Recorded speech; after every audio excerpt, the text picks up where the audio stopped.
In the present case, the result proved a certain suspension of judgment might be pardonable. Some of the clergy of the neighboring diocese declared the whole apparition to be an imposture and denied, I am sure I do not know whether with truth or not, that the Pope had given the alleged approbation. The Salatites, declared that this was envy and jealousy on the part of men whose own shrines had suffered a decrease of pilgrims in consequence of the superior attractions of the new shrine.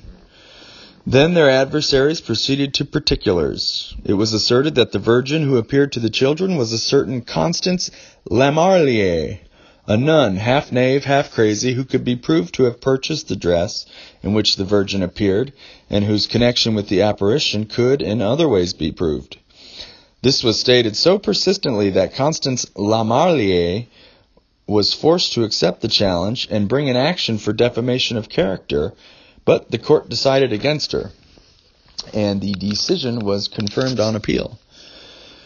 I shall not pretend that the decision was conclusive, for I believe that there are still Roman Catholics who believe in La Salette, but I fear that the apparition must be pronounced a failure as having caused more scandal to unbelievers than edification to the faithful, unless the large pecuniary gains it brought to the parties interested may redeem it from the charge of being altogether a failure.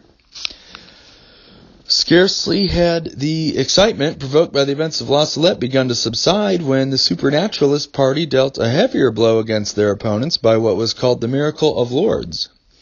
In this spot in Gascony, Bernadette Soubirous, a poor girl of 14, on February 11th, 1858, while picking up dry wood, saw a beautiful lady robed in white with a blue sash, and the vision was afterwards several times repeated.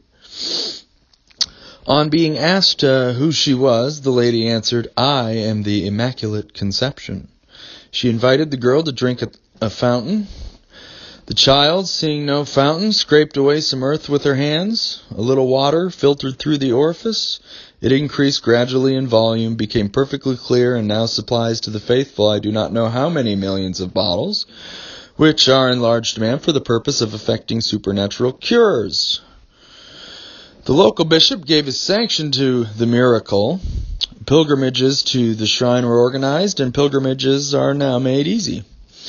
It is not as in former days, when a devout pilgrim had to walk over half Europe with or without peas in his shoes.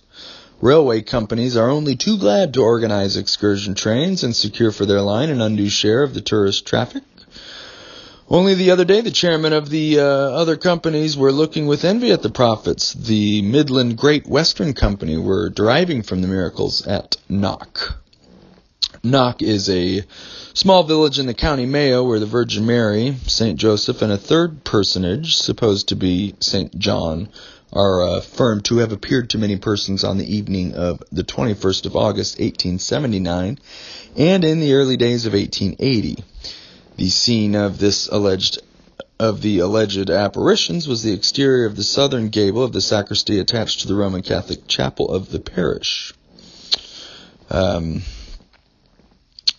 See The Apparitions and Miracles at Knock by John McFillin, in which tract will be found a full account of the matter with the depositions of witnesses made before a commission of priests appointed by the Roman Catholic Archbishop of Tuam, and the particulars of many miraculous cures reported by the Roman Catholic priest of Knock as having been effected on blind, crippled, and diseased persons who have visited the chapel or swallowed particles of mortar taken from the wall.